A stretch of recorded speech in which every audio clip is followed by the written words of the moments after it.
Hello viewers, welcome to my channel. मैं हूं physio Abhijit और आज इस वीडियो में मैं आपको बताऊंगा टॉप एक्सरसाइजेस जिससे आप अपनी थोरेसिक स्पाइन की मोबिलिटी को बेहतर कर पाएंगे। सो व्यूअर, जो थोरेसिक स्पाइन है वो हमारी सर्वाइकल और लंबर स्पाइन के बीच में होती है। व्यूअर्स, थोरेसिक स्पाइन की अच्छी मोबिलिटी यानी कि मूवमेंट होना ज़रूरी है। सो व्यूअर्स, यदि थोरेसिक स्पाइन की मोबिलिटी यानी कि जो मूवमेंट है वो यदि कम होती है तो कई सारी प्रॉब्लम्स आपको हो सकती हैं जिनको हम आगे डिस्कस करेंगे। सो व्यूअर्स, उससे पहले हम जान लेते हैं किन कारणों से जो थोरेसिक स्पाइन है वो स्टिफ हो सकती है, उसकी मोबिलिटी कम हो सकती है।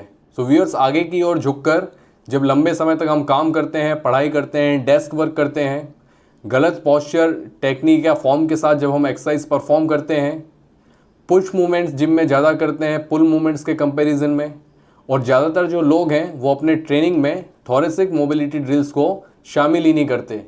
तो इन सारे कारणों से जो थोरेसिक स्पाइन है वो हमारी स्टिफ हो जाती है, उसकी जो मोबिलिटी है वो कम हो जाती है।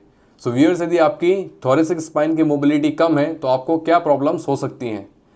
सो व्यूअर्स, यदि आपकी थोरेसिक मोबिलिटी कम है तो आपका पोस्चर खराब हो सकता है, आप आगे की ओर झुक सकते हैं। इसके अलावा जब आप सांस लेंगे तो आपका जो ब्रीदिंग पैटर्न है उसमें बदलाव आएगा, तो आपको लंबी गहरी सांस लेने में परेशानी हो सकती है। आपको नेक में, शोल्डर में और कमर में दर्द हो सकता है। इसके अलावा मिड बैक में आपको पेन और स्टिफनेस हो सकती है। और जब आप जिम में या स्पोर्ट खेलते वक्त रिपीटेड ओवरहेड मूवमेंट करते हैं तो इंजरी होने के चांसेस काफ़ी ज़्यादा बढ़ जाते हैं। सो व्यूअर्स, वीडियो में अब हम आगे देखेंगे कुछ बहुत ही इफेक्टिव थोरेसिक मोबिलिटी ड्रिल्स जिससे आपकी जो थोरेसिक स्पाइन की स्टिफनेस है वो कम होगी, आपकी जो थोरेसिक स्पाइन की मोबिलिटी है वो बेटर होगी और आप घर में और जिम में बेटर महसूस करेंगे। सो व्यूअर्स, वीडियो में आगे बढ़ते हैं, लेकिन उससे पहले यदि आपने मेरे चैनल को अभी तक सब्सक्राइब नहीं किया है तो चैनल को सब्सक्राइब कर दें, वीडियो को लाइक कर दें और साथ ही साथ बेल आइकन दबाना ना भूलें ताकि आगे आने वाली वीडियोस की नोटिफिकेशन आपको मिलती रहे। यदि आपके मन में कोई सवाल है तो कमेंट में ज़रूर मुझे लिखकर बताएं। इसके अलावा यदि आप मुझसे ऑनलाइन कंसल्टेशन लेना चाहते हैं, ऑनलाइन रिहैब लेना चाहते हैं, तो स्क्रीन पर दिए गए नंबर पर कॉल या व्हाट्सएप करके ज़रूर कॉन्टैक्ट करें। तो चलिए देखते हैं कौन सी थोरेसिक मोबिलिटी ड्रिल्स आप थोरेसिक स्पाइन की मोबिलिटी को बेटर करने के लिए कर सकते हैं। इस एक्सरसाइज के लिए आपकी स्टार्टिंग पोजीशन इस तरह रहेगी। आपको साइड में इस तरह लेटना है। नीचे वाला पैर आपका सीधा रहेगा। ऊपर वाले पैर को 90 डिग्री पर मोड़कर एक फोम रोलर पर रखें।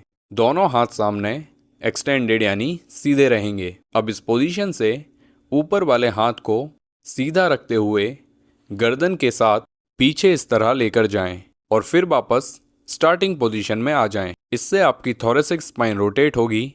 आप चाहें तो एंड पोजीशन में 5 सेकंड तक रुक सकते हैं। इस एक्सरसाइज के आप 10 से 15 रेपिटेशंस कर सकते हैं और इसे लेफ्ट और राइट यानी दोनों तरफ से आपको परफॉर्म करना है। आप गर्दन को सपोर्ट करने के लिए इस तरह एक टॉवेल रोल का इस्तेमाल कर सकते हैं।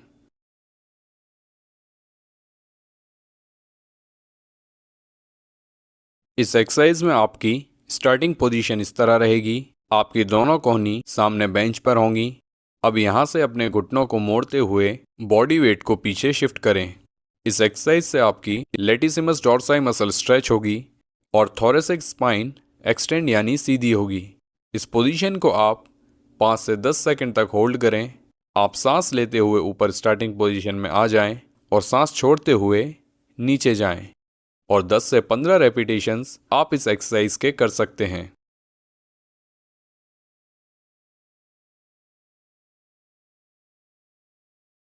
थोरेसिक स्पाइन की फोम रोलिंग के लिए आप फोम रोलर को इस तरह प्लेस करें और अपनी गर्दन को दोनों हाथों से सपोर्ट कर लें। अब इस पोजीशन को मेंटेन करते हुए इस तरह फोम रोलिंग करें। आप इस तरह 1 से 2 मिनट तक फोम रोलिंग कर सकते हैं। इसके बाद आप थोरेसिक स्पाइन एक्सटेंशन करेंगे फोम रोलर के ऊपर। इस एक्सरसाइज में आपको इस पोजीशन से सांस छोड़ते हुए सिर को ज़मीन के करीब लेके जाना है और थोरेसिक स्पाइन को एक्सटेंड करना है। आप 5 से 10 रेपिटेशन इस तरह करें, फिर फोम रोलर को थोड़ा ऊपर प्लेस करें और फिर से 5 से 10 रेपिटेशन करें। इस तरह हम थोरेसिक स्पाइन के हर एक सेगमेंट को अच्छे से टारगेट कर पाएंगे।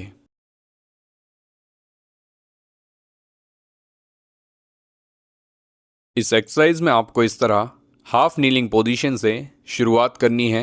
आपके दोनों हाथ सामने सीधे रहेंगे। अब यहाँ से मुंह से सांस छोड़ते हुए एक हाथ को पीछे ले जाएं और फिर वापस स्टार्टिंग पोजीशन में आ जाएं।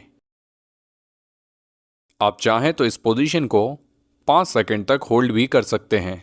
इस एक्सरसाइज के आप एक तरफ से 10 से 15 रेपिटेशंस करें। इस एक्सरसाइज को आपको दोनों तरफ से दोहराना है।